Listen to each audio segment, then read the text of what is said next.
Hello friends, good morning everyone.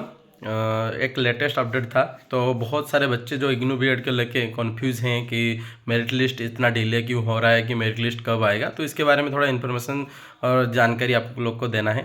ठीक है, देखिए, आप लोग जो सोच रहे हैं कि इग्नू बीएड की प्रोसेस बहुत फास्ट होता है, ऐसा नहीं है। वो हर साल ऐसा ही होता है, थोड़ा डिले करता है वो। लेकिन इस साल तो एंट्रेंस एग्ज़ाम भी थोड़ा लेट हो गया है, इसी वजह से और डिले होने का चांसेस आप सोच रहे होगा। ऐसा नहीं है कि आपका बहुत जल्द, जैसे कि अगस्त के महीने में आपका जो आरसी वाइज मेरिट लिस्ट आना मतलब शुरू हो जाएगा। तो ये जो मेरिट लिस्ट आना शुरू हो जाएगा तो कैसे, ये फेज मैनर में होता है। जैसे मतलब हर कोई आरसी का अलग अलग अपना मेरिट लिस्ट पब्लिश होगा। उसी हिसाब से, ऐसा नहीं कि एक साथ जो आपका सारे कैटेगरी है जैसे एससी एसटी ओबीसी या फिर ईडब्ल्यूएस यूआर एक साथ पब्लिश हो जाएगा, ऐसा नहीं। वो फेज बाय फेज मैनर में आता रहेगा। ठीक है, तो आप जो अलग अलग आरसी है वो अपने हिसाब से मेरिट लिस्ट पब्लिश करेंगे और इसी अगस्त के महीने में आपका पब्लिश करेंगे। लगभग आपका जो अगस्त का थर्ड वीक है, आपका आ जाना चाहिए आपका जो मेरिट लिस्ट अगस्त का थर्ड वीक तक। मतलब जो लगभग आपका 20 तारीख तक आपका आ जाना चाहिए जो मेरिट लिस्ट। तो हर साल आता है, इस साल भी वही आपका अगस्त 20 तक आ जाना, मतलब वही आ जाएगा 20 तक आपका जो मेरिट लिस्ट आ जाएगा। तो सारे जो रीजनल वाइज है, जैसे कि आरसी भुवनेश्वर हो गया, कोरापुट हो गया, अनुगुण हो गया, फिर डिफरेंट डिफरेंट आरसी है ऑल इंडिया बेसिस में इग्नू में, उसी हिसाब से वो अपने अपने मेरिट लिस्ट पब्लिश करेंगे। तो ऐसा नहीं है कि सारे आरसी एक साथ पब्लिश कर देंगे, वो अपने अपने जो जो रीजनल सेंटर है उसी हिसाब से आपका जो मेरिट लिस्ट पब्लिश करेंगे। और डिफरेंट कैटेगरी वाइज अलग अलग मतलब फेज में, जैसे 2 दिन के डिफरेंस, 2 दिन के डिफरेंस में, ऐसे पहले एसटीएससी हो गया, उसके बाद ओबीसी हो गया, फिर यूआर हो गया। इसी हिसाब से आपका जो मेरिट लिस्ट वो पब्लिश करेंगे। तो लगभग सोच लीजिए आपका अगस्त 20 तक आपका मेरिट लिस्ट आ जाएगा। लेकिन अब जो मेरिट लिस्ट आने वाला है उसके लिए आपको प्रिपेयर रहना पड़ेगा, क्योंकि मेरिट लिस्ट तो आ जाएगा, वो कोई दिक्कत वाला बात है नहीं, वो तो आपने अब आ जाएगा। लेकिन आपका डॉक्यूमेंट रेडी करना चाहिए, आपका पैसा रेडी हो जाना चाहिए। उसके हिसाब से आप लोग को जो कंप्लीट प्रोसेस है उसको कंप्लीट कर पाएंगे। ठीक है, तो बहुत सारे बच्चे सोच रहे हैं कि इतना डिले हो रहा है, मेरिट लिस्ट पब्लिश कब होगा। तो ये इग्नू प्रोसेस ही डिले होता है। लेकिन आप लोग को पता भी नहीं चलेगा, आपका जो दिसंबर तक आपका 1 ईयर कंप्लीट हो जाएगा। ठीक है, यही उसका खासियत है इग्नू का। पता नहीं चलता है कब एडमिशन लेके कब खत्म हो जाता है। लेकिन तो इसका जो प्रोसेस है, एडमिशन प्रोसेस, आपको मैं बता दे रहा हूँ कैसे आता है। देखिए, आपका जो मेरिट लिस्ट पब्लिश होने से पहले आपका जो डिस्क्रिपेंसी मैसेज है ऑनलाइन, जैसे आपका काउंसलिंग, सारे बच्चे पूछ रहे थे कि आपका काउंसलिंग कैसे होता है, ऑफलाइन होता है या फिर ऑनलाइन होता है। देखिए, ये कंप्लीट ऑनलाइन प्रोसेस में ही होगा। आपका सारा पेमेंट वगैरह और काउंसलिंग वगैरह सारा क्या होगा, आपका ऑनलाइन प्रोसेस में ही होगा। ठीक है,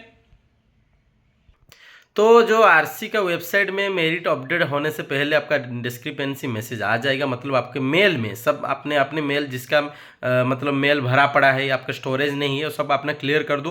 क्योंकि अगर मेल भरा पड़ा है, आपका मेल में मैसेज नहीं आएगा तो दिक्कत वाला बात हो जाएगा। ठीक है, इसीलिए आपका जो मेल है, मेल बॉक्स को क्लियर करो। मतलब आपका स्टोरेज खाली होना चाहिए ताकि आपका मेल में मैसेज आ सके। ठीक है, तो आपको वो क्लियर करना पड़ेगा। और वो सारे जो चीज़ें हैं, इंस्ट्रक्शन है, स्टेप बाय स्टेप आपका मेल थ्रू से वो सब कंप्लीट हो जाएगा। ठीक है, तो कैसे स्टार्ट होगा मैं बताता हूँ।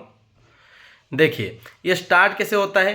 पहले तो आपका जो ईमेल में डिस्क्रिपेंसी मैसेज आएगा। ठीक है, डिस्क्रिपेंसी मैसेज मतलब आप जो जो डॉक्यूमेंट दिए हैं वो ऑथेंटिक है कि नहीं, उसका वेरीफाई होगा।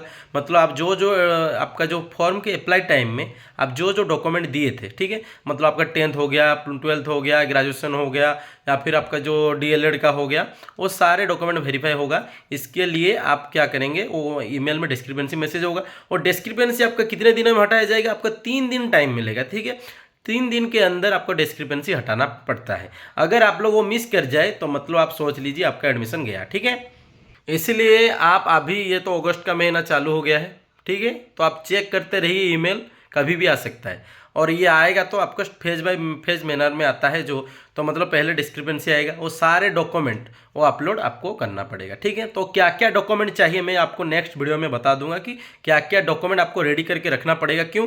क्योंकि वो जब मेल आएगा आप इतने जल्दी सारे काम कर नहीं पाओगे। ठीक है, क्योंकि आपका मतलब जो बच्चे जो एनसीटी अप्रूवल वो आपको लाना पड़ेगा। आपको आपके जो जहाँ पे पढ़ते हैं, सीटी किए हो या फिर डीएलएड किए हैं, उसी डाइट में या फिर बाइट ईटीआई जो भी है वहाँ पर जाके आपको वो लाना पड़ेगा। और एक चीज़, जो जो टीचर हैं उनको एनओसी मतलब सर्टिफिकेट रेडी करना पड़ेगा। मतलब एनओसी मतलब क्या होता है, वो जो हायर एजुकेशन के लिए आपको सर्टिफिकेट प्रोवाइड किया जाता है, ठीक है। तो जो बच्चे सोच रहे हैं जो एनओसी नहीं है तो एडमिशन नहीं होगा, ऐसा नहीं है। एनओसी नहीं होने से भी आप एडमिशन कर सकते हैं, लेकिन आपको जहाँ मतलब आप जहाँ पे टीचर है वहाँ पे प्रमोशन के लिए आपका इंक्लूड नहीं होगा वो, तो कोई दिक्कत वाला बात है नहीं, आप कर सकते हैं बीएड। लेकिन अगर एनओसी दोगे तो वहाँ पे आपका प्रमोशन में ऐड हो जाएगा, लेकिन एनओसी नहीं दोगे तो आपका प्रमोशन में ऐड नहीं होगा। तो अगर आपको प्रमोशन में ऐड नहीं करना है, और वैसे तो बिना एनओसी के आप एडमिशन कर सकते हो, कोई दिक्कत वाला बात है नहीं, ठीक है। तो डिस्क्रिपेंसी हटाने के बाद फिर क्या आ जाएगा, आपका जो सेंटर चूज के लिए आपको पहले से ही सब्जेक्ट चूज कर चुके हैं, लेकिन उसके बाद क्या आता है, सब्जेक्ट चूज और आपका जो स्टडी सेंटर चूज। आप जो आरसी में किए हो वहाँ के बहुत सारे स्टडी सेंटर होगा, अपने हिसाब से आपको भरना है। उसके बाद वो अपना तय करेंगे कि सपोज आप फेज बाय फेज में जो मतलब सपोज आप दे दिए भुवनेश्वर दे दिए, कटक दे दिया, फिर जाजपुर दे दिए, उसके बाद आप बालेश्वर दे दिया आरसी भुवनेश्वर के अंडर, ठीक है। उसी हिसाब से जहाँ पे आपका सीट फिलअप होगा मार्क के हिसाब से आपका सीट अलॉटमेंट होगा। मतलब आप जहाँ पे स्टडी सेंटर आपका वो चूज करने के बाद आपका सिलेक्शन होगा स्टडी सेंटर में, ठीक है। स्टडी सेंटर वाइज बहुत सारे बच्चे आपका कैटेगराइज उसके बाद हो जाएंगे, ठीक है। तो ये स्टडी सेंटर उसके बाद चूज हो जाने के बाद क्या होता है, आपका पेमेंट ऑप्शन आता है। मतलब वो पेमेंट में आपका कितना, लेकिन 3 दिन नहीं, वहाँ पे 7 डेज का टाइम मिलता है। पेमेंट में आपको 7 डेज के अंदर आपको पेमेंट करना होता है, ठीक है। ये 3 स्टेज में आपका होगा। मतलब आपका ये जो 3 स्टेज में आपका एडमिशन प्रोसेस हो जाएगा। पहले तो डिस्क्रिपेंसी हटाना है, उसके बाद स्टडी सेंटर चूज करना है, स्टडी सेंटर के बाद आपको पेमेंट करने के बाद आपका कंप्लीट ये एडमिशन हो जाएगा। उसके बाद कुछ दिनों के अंदर मतलब अक्टूबर महीना तक आपका जो आई कार्ड इशू हो जाएगा। उसके बाद आई कार्ड इशू होने से बाद आपका जो लास्ट डेट हो मतलब सितंबर एक्सटेंड होते आपका अक्टूबर महीना तक पहुंच जाएगा। तो आपका असाइनमेंट सबमिट करना है। अगर आपका एडमिशन डिस्क्रिपेंसी मैसेज आ जा रहा है तो आप ऑनलाइन बुक मतलब असाइनमेंट आपको डाउनलोड करके लिखना पड़ता है, क्योंकि आप चाहो तो दिसंबर में एग्जाम दे सकते हो। अगर दिसंबर में एग्जाम नहीं देना आप तो जून के महीने में भी आप एग्जाम दे सकते हो, वो आपके ऊपर डिपेंड करता है, ठीक है। लेकिन जितना जल्दी आप क्लियर कर लो तो इतना अच्छा होता है आपके लिए, क्योंकि लास्ट तक आपका सपोज आपका किसी का बैक लग जाए तो आप उसके बाद दिसंबर में लग जाएगा तो आप जून के महीने में क्लियर कर सकते हो, ठीक है। तो सोचेंगे कुछ बच्चे बुक्स कब आएगा, ये बाद में चीज़, पहले आपका एडमिशन हो जाए उसके बाद मैं बता दूंगा कि फेज कैसे आपका बुक आएगा या फिर कितना डिले होता है, आपको एग्जाम से पहले बुक आता है कि नहीं, वो सब मैं बाद में बता दूंगा। पहले आपका कंफर्म जो डॉक्यूमेंट चाहिए वो रेडी कर लीजिए, और या फिर मनी वनी वगैरह जो अरेंज कर लीजिए, क्योंकि आप जान चुके हो आपका एडमिशन हो रहा है कि नहीं, या फिर मेरी लिस्ट बहुत जल्द आ जा रहा है, उसके बाद आपको पता चली जाएगा, ठीक है। तो नेक्स्ट वीडियो में मैं आप लोग को बता दूंगा कि पूरा लिख के कितना डॉक्यूमेंट क्या क्या डॉक्यूमेंट आपको रेडी करना है, उसी हिसाब से आप प्रिपेयर रहेगा, ठीक है। तो आज के लिए इतना ही। अगर वीडियो पसंद लगे लाइक शेयर सब्सक्राइब करना ना भूलिएगा। Thank you.